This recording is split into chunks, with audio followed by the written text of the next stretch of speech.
গেল সপ্তাহে জম্মু কাশ্মীরের পেহেলগামে প্রাণঘাতী হামলার ঘটনার জবাবে মঙ্গলবার রাতে ৩ বাহিনীকে অভিযান পরিচালনার পূর্ণ স্বাধীনতা দেয় ভারত সরকার। এতে পাকিস্তানের কপালে পড়েছে দুশ্চিন্তার ভাঁজ। ভারতের এমন সিদ্ধান্তের ঠিক পরপরই পাকিস্তানের তথ্যমন্ত্রী আতাউল্লাহ তারার রাষ্ট্রীয় গণমাধ্যমে বলেন, ২৪ থেকে ৩৬ ঘণ্টার মধ্যে পাকিস্তানে হামলা চালানোর পরিকল্পনা করছে ভারত। এতে দুদেশের মাঝে উকি দিচ্ছে সামরিক সংঘাতের শঙ্কা।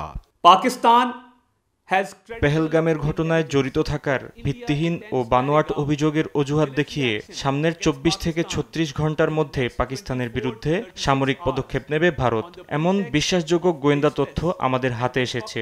যুক্তির পথ অনুসরণের পরিবর্তে অযৌক্তিকতা এবং সংঘর্ষের বিপজ্জনক পথে হাঁটার সিদ্ধান্ত নিয়েছে ভারত। এতে পুরো কাশ্মীর এবং তার বাইরেও ভয়াবহ বিপর্যয় ডেকে আনছে নয়াদিল্লি। নিরপেক্ষ কমিশনের মাধ্যমে বিশ্বাসযোগ্য, স্বচ্ছ এবং স্বাধীন তদন্তের প্রস্তাব দিয়েছেন পাকিস্তানের তথ্যমন্ত্রী। ভারতের যে কোনো সামরিক অভিযানের কড়া জবাব দেয়া হবে বলে হুঁশিয়ারি দেন আতাউল্লাহ। পাকিস্তানের সার্বভৌমত্ব ও অখণ্ডতা রক্ষায় দেশটির সংকল্প পুনর্ব্যক্ত করেন তিনি।